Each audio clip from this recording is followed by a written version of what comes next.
उचित संस्थान के चयन के दृष्टिकोण से चलाई जा रही 9 वीडियो की एक श्रृंखला के अपने चौथे वीडियो में हमने आईएएस और पीसीएस की मुख्य परीक्षा लिखित का एक सामान्य अवलोकन किया था, जिसमें मुख्य परीक्षा लिखित में अध्ययन के लिए शामिल विषय क्षेत्रों को सामान्य अध्ययन, एक वैकल्पिक विषय, निबंध, एक अनिवार्य हिंदी तथा एक अनिवार्य अंग्रेजी के प्रश्न पत्र के रूप में देखा था। अब आज के इस 5वें वीडियो में हम सामान्य अध्ययन को चर्चा में शामिल कर रहे हैं। इस चर्चा में हम यह जानेंगे कि सामान्य अध्ययन के अंतर्गत मुख्य परीक्षा लिखित के आईएएस और पीसीएस में कौन कौन से विषय शामिल हैं, इन विषयों के अध्ययन का दृष्टिकोण और स्तर कैसा होना चाहिए, इनकी सामग्री कैसी होनी चाहिए तथा सामान्य अध्ययन से जुड़े इन बिंदुओं के आधार पर सही अध्ययन के लिए हम उचित संस्थान का चुनाव कैसे करें। तो चलिए अपने 5वें वीडियो की शुरुआत करते हैं।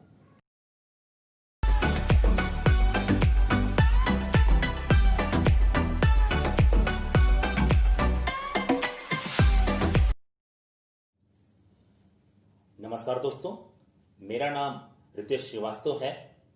अपने इस 5वें वीडियो मैसेज में मैं आईएएस और यूपी पीसीएस की मुख्य परीक्षा लिखित में शामिल सामान्य अध्ययन के प्रश्न पत्रों के दृष्टिकोण से सही संस्थान के चयन पर चर्चा करूंगा। यहां पर पीसीएस की परीक्षा के लिए मैं केवल उत्तर प्रदेश राज्य की पीसीएस की परीक्षा को शामिल करूंगा, क्योंकि अन्य राज्यों की पीसीएस की परीक्षा में मुख्य परीक्षा के स्तर पर सिलेबस का एक दूसरे से अंतर रहता है।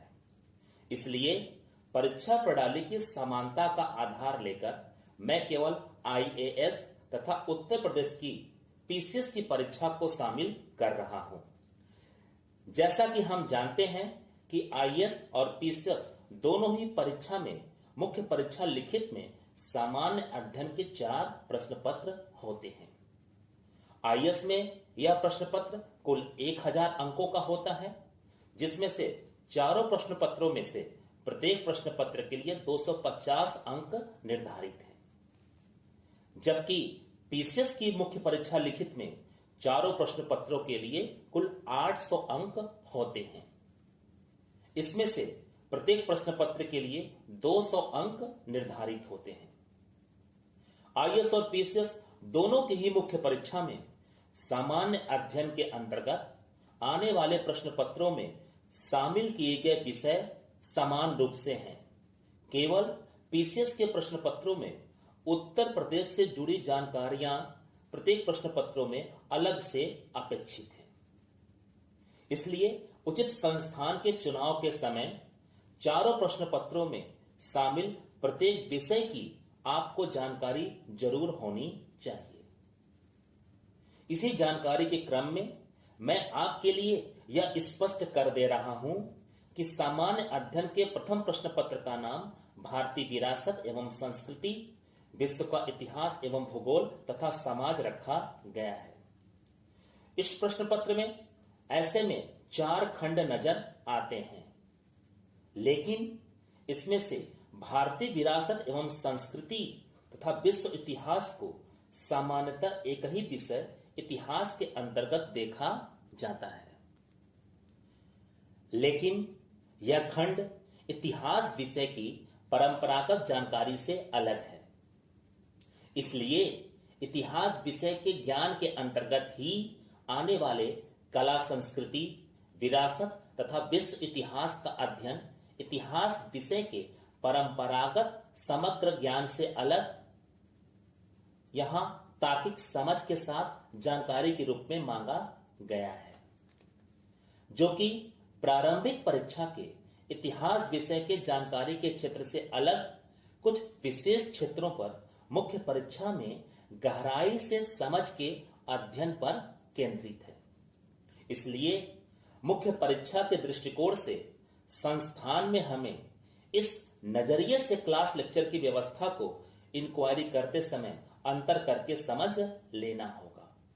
इसके साथ ही इस प्रश्न पत्र के अगले खंड भूगोल विषय के मुख्य परीक्षा के दृष्टिकोण से सिलेबस के ज्ञान को स्पष्ट समझ लेना होगा, क्योंकि सामान्यतः ज्यादातर संस्थानों में इसे प्रारंभिक परीक्षा के सिलेबस के ज्ञान पर ही औसत रूप से पढ़ा दिया जाता है, जबकि ऐसा नहीं होना चाहिए। इसलिए संस्थान के चुनाव के समय आपको यह स्पष्ट कर लेना चाहिए कि भूगोल विषय परीक्षा के दृष्टिकोण से प्रारंभिक परीक्षा पर अपनी जानकारी से आगे तथा प्रारंभिक परीक्षा के भूगोल विषय के ढांचागत सिलेबस के आधार पर अपनी जानकारी देकर कैसे इस विषय का मुख्य परीक्षा के दृष्टिकोण से गहराई से अध्ययन कराता है। इसके साथ ही इस विषय की सामग्री तथा परीक्षा के प्रश्नों की प्रकृति को भी विगत साल के प्रश्न पत्रों के कलेक्शन के रूप में संस्थान में देख लेना होगा। प्रश्न पत्र का अगला खंड समाज के रूप में जुड़ा हुआ है। इसमें समाज में प्रचलित मुद्दों पर आपका नजरिया क्या हो तथा आपके दृष्टिकोण से इसका समाधान क्या हो, इस रूप में इस विषय के सिलेबस को इस प्रश्न पत्र में पढ़ाया जाना चाहिए। साथ ही इसकी सामग्री तथा प्रश्नों की प्रकृति की भी संस्थान के चुनाव के लिए इंक्वायरी करते समय मांग करनी चाहिए। यहां पर एक तथ्य से मैं आपको परिचित कराना चाहूंगा कि इन प्रश्न पत्रों में शामिल विषयों के अध्ययन करते समय विषयों की गहराई के साथ बनने वाली समझ का स्तर वैज्ञानिक आधार पर क्या हो तथा इसके लिए आपको किस प्रकार के मानसिक बुद्धि कौशल की वैज्ञानिक आधार पर आवश्यकता होगी, इसकी चर्चा मैं अलग से एक वीडियो में कर दूंगा। आईएएस और पीसीएस में सामान्य अध्ययन का दूसरा प्रश्न पत्र राजनीति तथा प्रशासकीय क्षेत्र और उसकी तार्किक क्रियाविधि के अध्ययन पर आधारित है। मैं रिपीट कर दूं सेंटेंस को।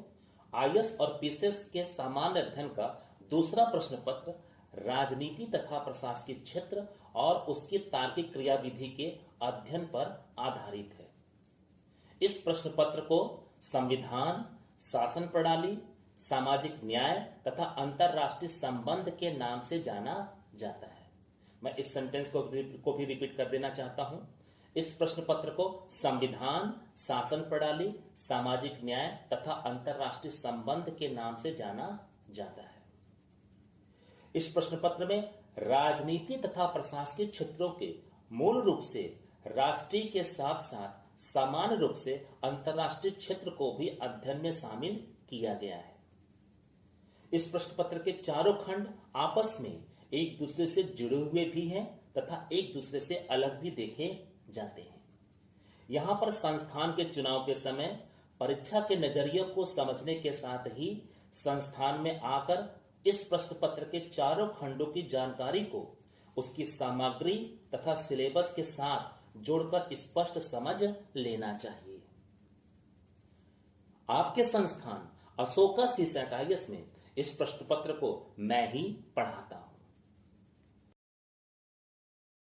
सामान्य अध्ययन के तीसरे प्रश्न पत्र को प्रौद्योगिकी, आर्थिक विकास, जैव विविधता, पर्यावरण सुरक्षा तथा आपदा प्रबंधन के नाम से जाना जाता है। इस प्रश्न पत्र का विषय क्षेत्र काफी व्यापक है। मैं फिर से इस सेंटेंस को रिपीट कर देना चाहता हूं। सामान्य अध्ययन के तीसरे प्रश्न पत्र को प्रौद्योगिकी, आर्थिक विकास, जैव विविधता, पर्यावरण सुरक्षा तथा आपदा प्रबंधन के नाम से जाना जाता है। इस प्रश्न पत्र का विषय क्षेत्र काफी व्यापक है। इस प्रश्न पत्र के अंतर्गत विज्ञान, अर्थव्यवस्था, पर्यावरण, पारिस्थितिकी जैसे विषयों के आधारभूत ज्ञान के साथ ही इस प्रश्न पत्र में शामिल विषयों के साथ उनके सिलेबस को जिस तरह से दर्शाया गया होगा तथा उसकी सामग्री तथा प्रश्नों के प्रकृति के साथ अध्यापन शैली को मुख्य परीक्षा के दृष्टिकोण से कैसे बनाया गया है को स्पष्ट समझ लेने का संस्थान में इंक्वायरी के समय प्रयास करना होगा। मैं फिर से इस सेंटेंस को रिपीट करना चाहूंगा। इस प्रश्न पत्र के अंतर्गत विज्ञान, अर्थव्यवस्था, पर्यावरण, पारिस्थितिकी जैसे विषयों के आधारभूत ज्ञान के साथ इस प्रश्न पत्र में शामिल विषयों के साथ उनके सिलेबस को जिस तरह से दर्शाया गया होगा तथा उसकी सामग्री तथा प्रश्नों की प्रकृति के साथ अध्यापन शैली को मुख्य परीक्षा के दृष्टिकोण से कैसे बनाया गया है को स्पष्ट समझ लेने का संस्थान में इंक्वायरी के समय प्रयास करना होगा। क्योंकि औसत अध्यापन के कारण ज्यादातर संस्थानों में इन बिंदुओं पर सामग्री को पढ़ा देने की क्षमताओं का स्पष्ट अभाव ही पाया गया है। संस्थानों का मैनेजमेंट तो औसत से भी नीचे तथा ज्यादातर संस्थानों में खासकर मुख्य परीक्षा के स्तर पर इन तकनीकी पहलुओं से कतई परिचित नहीं होता है तथा ज्यादातर संस्थान प्रारंभिक परीक्षा के अंतर्गत आने वाले सामान्य अध्ययन के विषयों को ही मुख्य परीक्षा से जोड़ देते हैं तथा मुख्य परीक्षा के सामान्य अध्ययन के विषय में वही सब पढ़ाते हुए देखे भी जाते हैं। इसलिए उचित संस्थान के चुनाव के लिए आपका जागरूक नजरिया होना आपके सुनहरे भविष्य के लिए बहुत ही जरूरी है। यहां पर एक तथ्य से मैं आपको अवगत कराना चाहता हूं कि सामान्यतः देश के 90% आईएएस पीसीएस के संस्थानों में आईएएस और पीसीएस की खासकर मुख्य परीक्षा को पढ़ाने की सही क्षमता कतई होती ही नहीं है। सामान्य अध्ययन का चौथा प्रश्न पत्र नीति शास्त्र, सत्यनिष्ठा तथा अभिरुचि से जुड़ा है। मैं इस सेंटेंस को भी फिर से रिपीट कर देना चाहता हूं। सामान्य अध्ययन का चौथा प्रश्न पत्र नीति शास्त्र, सत्यनिष्ठा तथा अभिरुचि के नाम से जाना जाता है। कहने को तो इसमें 3 खंड हैं, लेकिन अभिरुचि जिसे हम इंग्लिश में एप्टीट्यूड कहते हैं के खंड नीति शास्त्र तथा सत्यनिष्ठा के अंतर्गत दिए गए पूरे सिलेबस के ज्ञान पर ही आधारित है तथा इन्हीं के ही ज्ञान का अभिरुचि के प्रश्नों को हल करने में इस्तेमाल किया जाता है। लेकिन अभिरुचि के प्रश्न काफी तकनीकी होते हैं। साथ ही इस प्रश्न पत्र में सामान्यतः विषय की जानकारी कम ही होती है, क्योंकि आईएएस और पीसीएस में इस प्रश्न पत्र के ये विषय पूर्णतया नवीन है। मैं फिर से इस सेंटेंस को रिपीट कर दूं, क्योंकि आईएएस और पीसीएस में इस प्रश्न पत्र के ये विषय पूर्णतया नवीन है। साथ ही इस विषय के शिक्षक का भी अभाव होता है। आपके संस्थान अशोका सीसेट आईएएस में इस प्रश्न पत्र को मैं ही पढ़ाता हूं। मैं इस सेंटेंस को भी रिपीट कर देना चाहता हूं कि इस चौथे प्रश्न पत्र के लिए शिक्षक का अभाव देखा गया है, लेकिन आपके संस्थान अशोका सीसेट आईएएस में इस प्रश्न पत्र को मैं ही पढ़ाता हूं।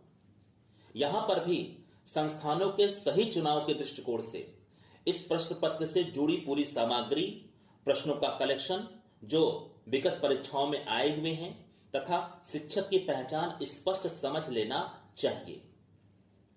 इस प्रश्न पत्र को पढ़ाने वाले शिक्षक में अन्य विषयों के शिक्षकों की तुलना में किसी भी घटना को नीतिपरक तथा नैतिक रूप से देखने के नजरिए का विकास सामान्य रूप से हमेशा दिखना ही चाहिए। मैं फिर से सेंटेंस को रिपीट करना चाहूंगा। इस प्रश्न पत्र को पढ़ाने वाले शिक्षक में अन्य विषयों के शिक्षकों की तुलना में किसी भी घटना को नीतिपरक तथा नैतिक रूप से देखने के नजरिए का विकास समान रूप से हमेशा दिखना ही चाहिए। लेकिन संस्थानों के उचित चुनाव से जुड़ी ये बातें संस्थान के उच्च स्तर की गुणवत्ता तथा विश्वसनीयता की अभी पूरी गारंटी नहीं हो सकती है। मैं फिर से सेंटेंस को रिपीट कर देना चाहता हूं। लेकिन संस्थानों के उचित चुनाव से जुड़ी ये बातें संस्थान के उच्च स्तर की गुणवत्ता तथा विश्वसनीयता की अभी पूरी गारंटी नहीं हो सकती है, क्योंकि आपके भविष्य के लिए उचित मार्गदर्शन का चुनाव अन्य कई बिंदुओं पर भी आधारित है। इसलिए संस्थान के उचित चुनाव के बाद संस्थान में कक्षाएं करते समय नियमित रूप से अध्यापन के अंतर्गत उचित मार्गदर्शन के अन्य बिंदुओं की भी तलाश करनी चाहिए।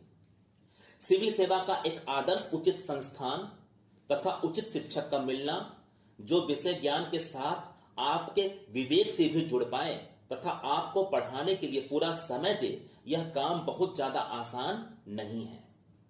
तथा कहीं पर भी यदि ऐसा मार्गदर्शन आपके भविष्य के लिए उपलब्ध हो तो उसे अपने जीवन का आपको बहुत ही अच्छा संयोग समझना चाहिए।